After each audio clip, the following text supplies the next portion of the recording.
per tirare. Balotelli! Che gol! Splendida rete!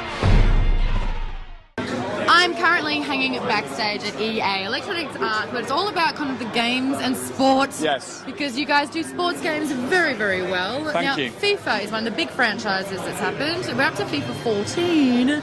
Why is this one even bigger and better? So the special moment for you is the fact that you're in this little laboratory here.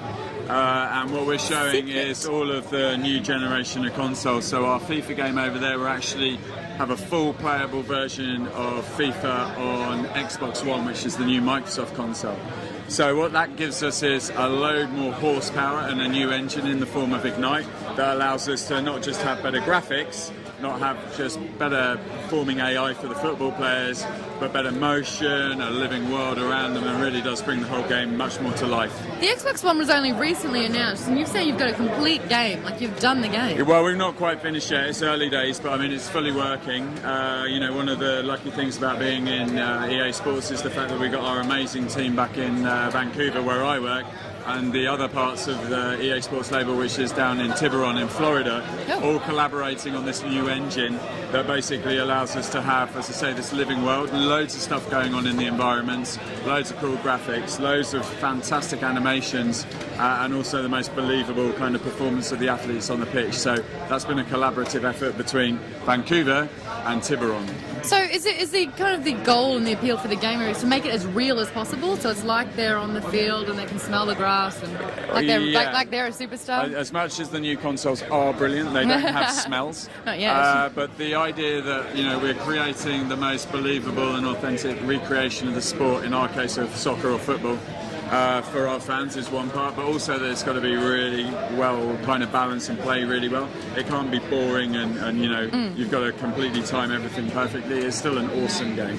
No, it must be quite hard because the sport doesn't change. The rules are set. Yep. The teams are the same. I mean, some of the players change. To bring out a new game every year, it must be kind of like, all right, what are we going to do this time that makes people go, FIFA 13, FIFA 14? Yeah, good one. So for us, we're very lucky. So our team's made up of roughly 18 nationalities, all living in Vancouver, all of us from different parts of the world with some footballing culture. My idea of the sport of football is probably quite different to Santi, who's over there, who's from Colombia, and then we have Seb knocking around, who's from Argentina. Lots of, basically all those different nationalities brought into a studio in Vancouver, a melting pot of football. And then they're all really big gamers, they're all massively into footy. So you've got these kind of double-dipped competitive football fans that are the best in the world at what they do, coming up with ideas for making it. So unfortunately, we tend to have more ideas than we can actually do in a year. So we have this big long list of ideas for the game, and every year we kind of revisit it, add the things that are new, rebalance it, and figure out what's the biggest bang for buck is for our friends that play FIFA. What's the best team? If you had to be biased? Whoa, if I was to go and play and I look like I know my stuff, I'm going to go, I have to choose this team because they're the best. Well, if you... so you would be unpopular, unfortunately, online for doing that. So you'd probably pick Barcelona or Real Madrid, maybe Man United, possibly Chelsea or Man City. Yep. They are the more popular teams based on the fact that, as in real life, they have the best players. Yes, okay, so I can't go in as an Aussie. So generally speaking, though, I think the more purist among us would try and pick the team that we support and battle on valiantly. So what's your favourite football Manchester team? United. Okay, so then... Chelsea's not bad. They didn't win the Premier League back in 2009, but that's okay. Yeah?